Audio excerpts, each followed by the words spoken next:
Shalom, selamat pagi anak-anak. Untuk materi hari ini masih ada hubungannya dengan perbandingan trigonometri ya. Tapi judulnya bukan perbandingan trigonometri lagi, tapi adalah sudut berelasi.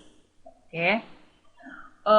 Untuk materi hari ini saya harap kalian bisa fokus ya mendengarkan penyampaian saya. Kalian bisa fokus melihat penyampaian saya karena cukup panjang ya, sebetulnya cukup panjang, dan saya harap saya bisa menjelaskan dengan bahasa yang kalian mudah mengerti ya. Jika kalian ada yang masih belum paham, kalian bisa ulang lagi ini videonya dari awal, atau nanti di pause dulu, nanti diulang lagi, dan seterusnya gitu sampai kalian paham, karena ini memang materi yang baru. Dan saya akan langsung masuk dalam materi.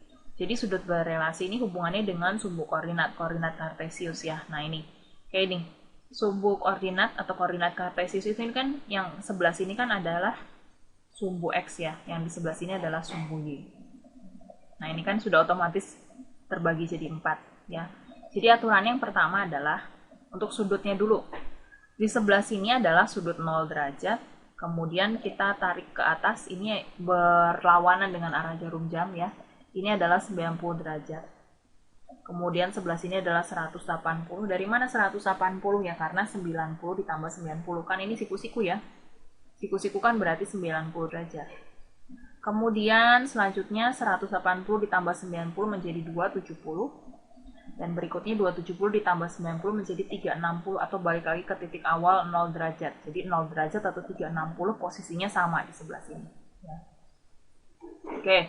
Langkah berikutnya, di sebelah sini adalah kuadran 1, ini kuadran 2, 3, dan 4. Jadi pembagiannya seperti itu.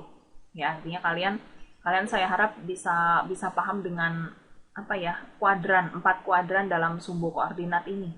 Ya, jadi urutannya seperti itu. Nah, pembagiannya untuk kuadran 1 itu adalah sudut-sudut antara 0 dan 90 derajat. Kuadran kedua itu untuk sudut antara 90 derajat dan 180 derajat. Kuadran ketiga untuk sudut-sudut antara 180 derajat dan 270 derajat. Dan selanjutnya kuadran keempat adalah untuk sudut-sudut di antara 270 derajat dan 360 derajat. Ya. Nanti satu lagi ada sudut negatif ya. Sudut negatif juga di sebelah sini. Kenapa sudut negatif di sebelah sini? Karena kalau dari 0 ke atas itu kan positif 90, artinya supaya negatif berarti kan dia harus putar ke bawah sini ya, ada di kuadran 4, stop di sini.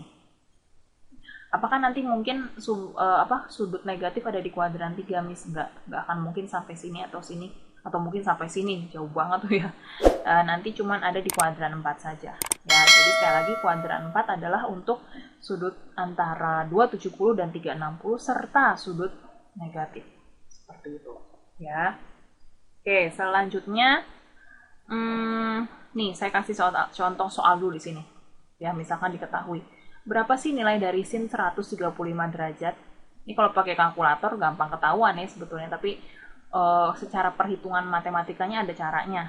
Nanti kamu akan saya ajari tentang sudut istimewa ya. Jadi 135 derajat itu relasinya ya, dari judulnya ini, relasinya dengan sudut istimewa. Sudut istimewa itu ada 0 derajat, 30 derajat, 45 derajat, 60 derajat, dan 90 derajat. Jadi sudut-sudut yang akan dibahas di pertemuan ini itu berhubungan semua dengan sudut istimewa. Makanya judulnya adalah sudut berelasi ya. Kalau 135 derajat itu nanti hubungannya sama sudut 45 derajat ya. Hubungannya sama sudut 45 derajat. Saya tahu dari mana ya itu? Miss tahu dari mana, Miss? Nanti kita akan bahas satu persatu ya. Oke, selanjutnya. Nah, saya balik lagi ke soal. Jika ditanyakan berapa sih nilainya dari sin 135 derajat? Nah, itu berarti langkah pertama kamu harus tahu dulu sudut istimewa yang akan saya ajarkan di slide berikutnya. Dan yang kedua, kamu harus tahu nilai dari sin 135 itu positif atau negatif. Itu ya. Jadi sekali lagi, sudut berelasi ini nanti model soalnya seperti ini. Berapa sih nilai dari sin 135? berapa sih nilai dari cos 210 dan sebagainya. Jenis soalnya seperti itu. Nah, ini saya ajarkan bagaimana cara mengerjakan soal yang bentuknya seperti ini dengan sudut berelasi namanya.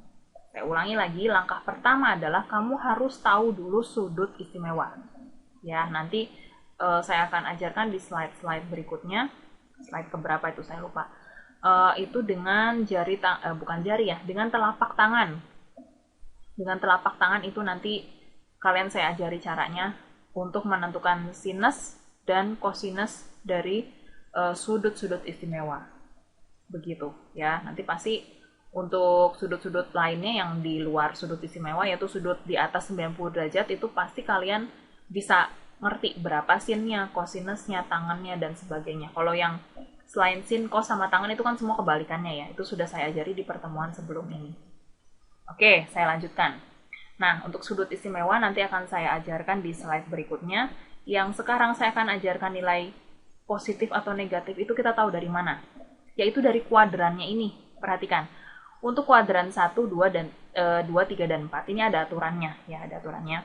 Untuk kuadran 1, nilai sin, cos, dan tangan itu semua positif. Ini termasuk kebalikannya ya. Sinus itu kan kebalikannya kan kosekant. Kosinus kebalikannya adalah sekant. Tangan kebalikannya adalah kotangan. Itu semuanya nilainya positif.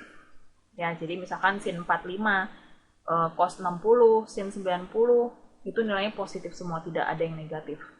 Tapi jika sudah ada di kuadran kedua, contoh soal ini, 135 itu sudah ada di kuadran 2 ya, karena 135 derajat itu adalah sudut di antara 90 dan 180 derajat.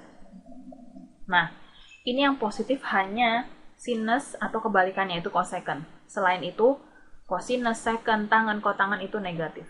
Nah, sehingga sekarang kita bisa tahu ya, sinus 135 itu nilainya positif atau negatif? Nilainya adalah positif. Karena ada di kuadran kedua. Positif berapa, Miss? Nah, itu nanti kita bahas di sudut istimewa. Ya. Oke, berikut. Kuadran ketiga. Yang positif itu hanya tangan atau kotangan. Selain itu berarti negatif.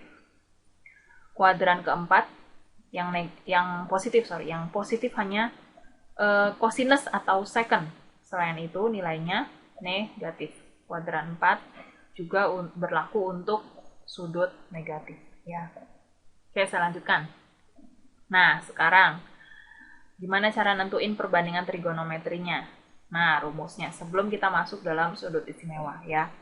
Untuk kuadran 1 ini kan tadi saya sudah bahas ya. Kuadran 1 itu adalah untuk sudut di antara 0 dan 90 derajat. Ya. Berarti sin, cos, tangan, sinus kebalikannya adalah kosekant, cos kebalikannya adalah sekant, tangan kebalikannya adalah kotangan. Itu sesuai hasilnya. Sesuai hasilnya kenapa bisa kayak gini, Miss? Karena nanti saya akan ajarkan di sudut istimewa ya, pakai jari tangan kalian, telapak tangan kalian, jarinya juga sih. Gitu ya. Ini sesuai dengan hasilnya dan nilainya adalah positif. Kemudian untuk kuadran 2 itu adalah untuk sudut di antara 90 dan 180 derajat itu untuk sin, cos, dan tangannya adalah gini. Nah, kalau kuadran 2 itu kan di sini, di sebelah sini ya. Itu berarti adalah untuk sudut yang kurang dari 180 derajat. Kita anggap seperti itu aja ya. Kurang dari 180 derajat. Pasti sudutnya lebih kecil dari 180 derajat. Berarti nanti sinnya, kalian tulisnya sinus 180 min alfa. Itu sama dengan sinus alfa. Ini juga. Nah, ini minus ya, min cos alfa. Tangannya juga 180 min alfa sama dengan min tangan alfa. Nah, sampai sini feeling saya mengatakan kalian masih belum paham. Tapi coba kalian ikutin dulu aja ya. Saya sih rasa-rasanya memang kita akan lebih paham kalau kita sudah masuk dalam soal cerita. Tapi saya ini harus bahas urutannya dulu seperti ini ya. Kita lanjut dulu ya.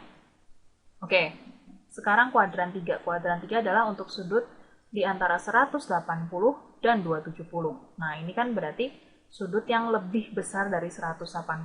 Berarti untuk sin, cos, dan tangannya adalah lebih besar dari 180. Berarti 180 plus alfa semua. Begini ya. Jadinya tinggal min, sin, alfa. Karena kuadran 2 yang positif hanya tangan ya. Cos, jadi min, cos alfa. Tangan hanya plus, tangannya positif berarti tangan alfa. Lanjut, untuk kuadran 4. Itu untuk sudut di antara 270 dan 360 derajat. Nah, ini kita kan udah nggak pakai 180 lagi ya.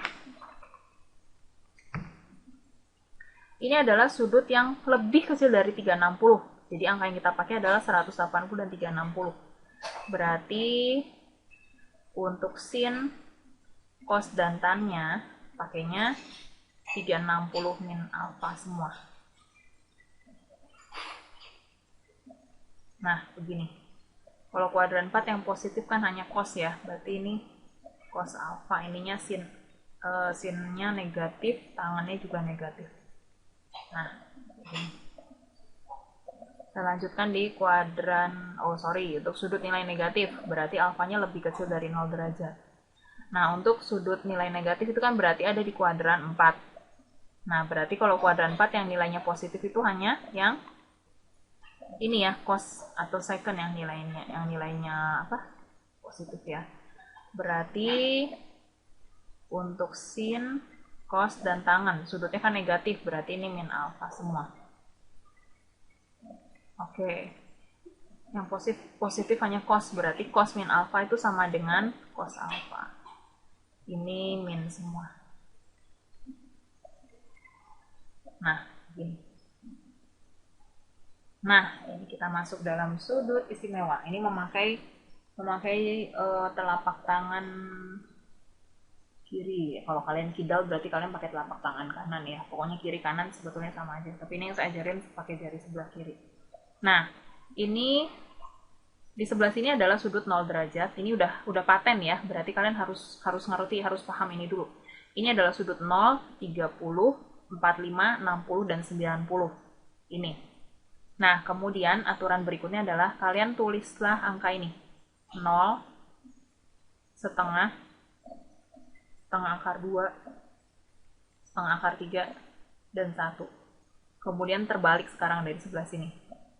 0, setengah akar 2, setengah akar 3, dan 1. Rule-nya adalah untuk sinus itu adalah dari kanan ke kiri. Ya. Ini rule-nya untuk sinus. Nah, dari kanan ke kiri. Kemudian untuk kosinus, rule-nya adalah dari kiri ke kanan. Ini maksudnya gimana sih, Miss? Oke, sebentar lagi saya akan jelaskan. Jangan takut. Maksudnya untuk sudutnya, ya. Jadi, contoh. Ini saya tulis dulu, ini sin, ini cos, ya. Nah, kalau sin 0 itu berapa? 0. Sin 30, setengah. Sin 45, setengah akar 2. Sin 60, setengah akar 3. Sin 90, 1. Itu maksud saya. Nanti kan kamu nggak mungkin kan jari tanganmu ditulis seperti ini semua kan. Jadi kalian harus paham hal ini gitu. Kalian harus paham hal ini. Jadi poin ini selalu kamu udah paham gitu. Kalau jempol itu sudut 0, jari telunjuk sudut 30, jari tengah sudut 45, jari manis sudut 60, jari kelingking sudut 90. Pokoknya kalau sudutnya paten di situ ya. Tapi kalau 0, setengah akar 2, setengah akar 3, dan 1 itu bisa kebalik-balik. Kalau sin itu 0-nya dari jempol. Tapi kalau cos, 0-nya itu dari kelingking. Maksud saya seperti itu. Terus lagi, kalau cos itu kan dari kiri ke kanan ya. Berarti cos 90 adalah 0. Cos 60, setengah. Cos 45, setengah akar 2. Kalau 45 sin sama cosnya sama.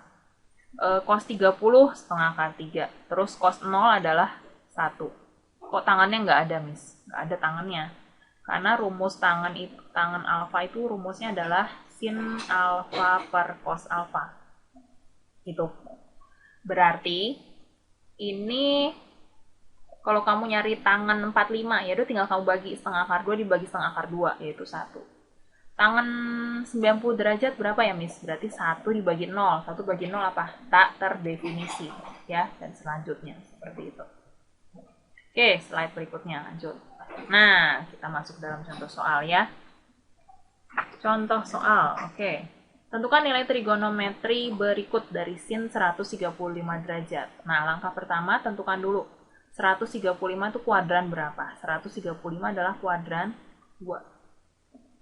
Ya, kuadran 2. Terus tentukan, kalau kuadran 2 yang positif apa?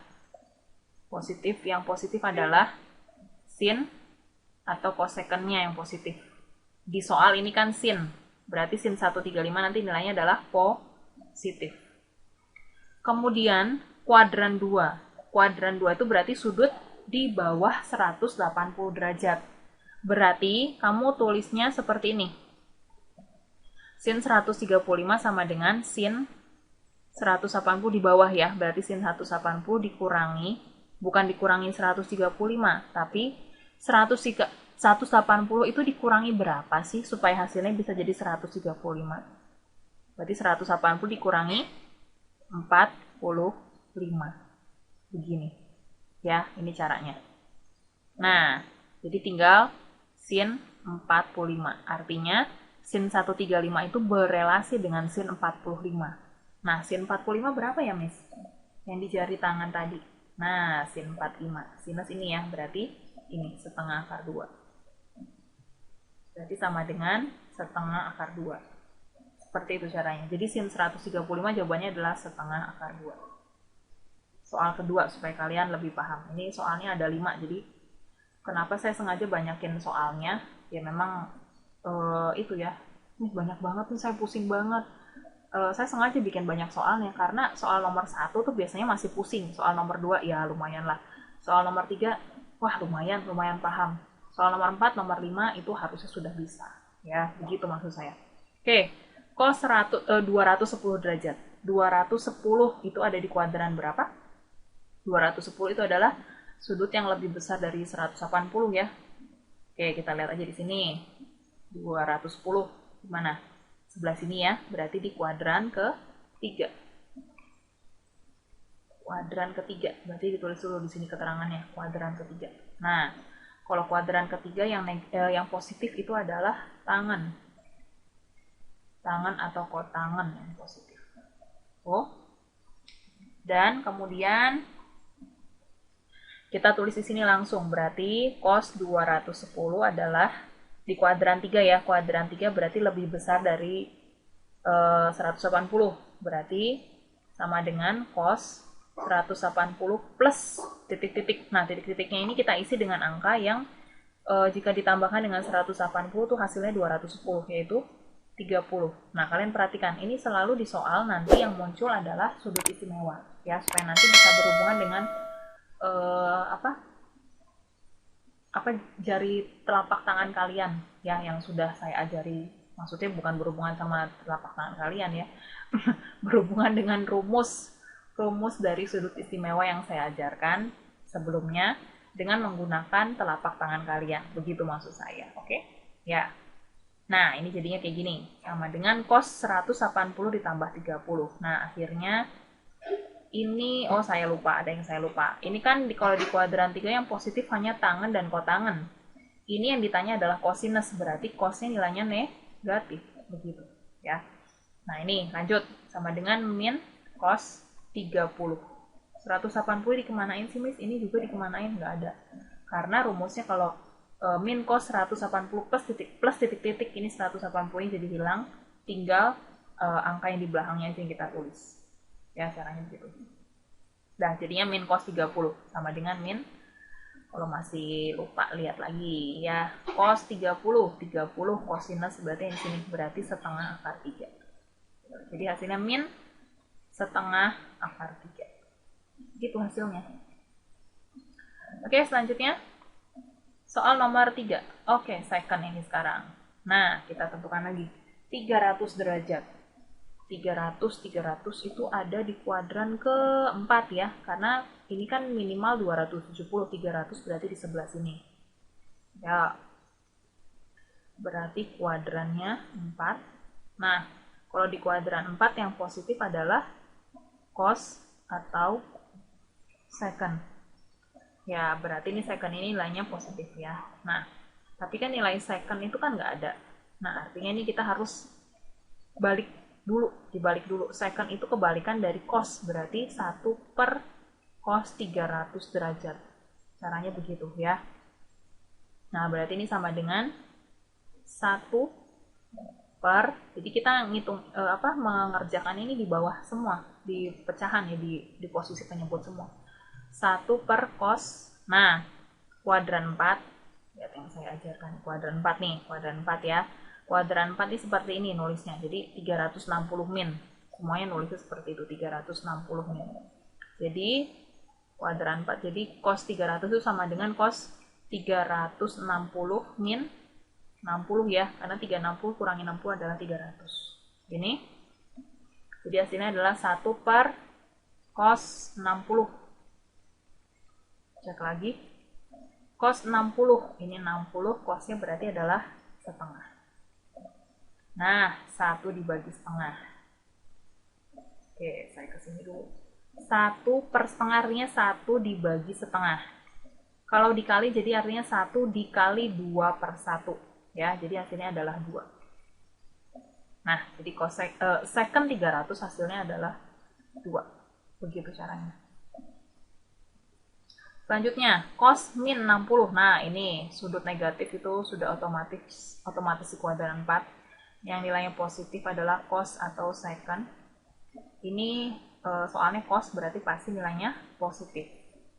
Berarti cos min 60 itu sama dengan, langsung ya, positif ya, sama dengan cos 60.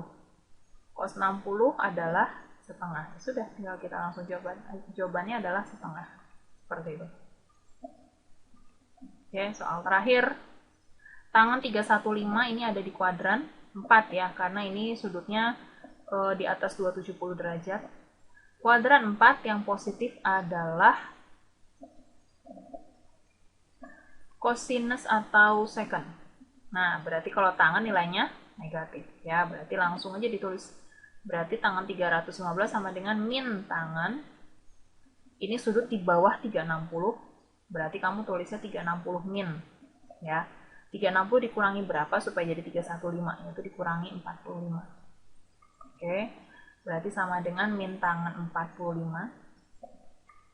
Nah, tangan 45.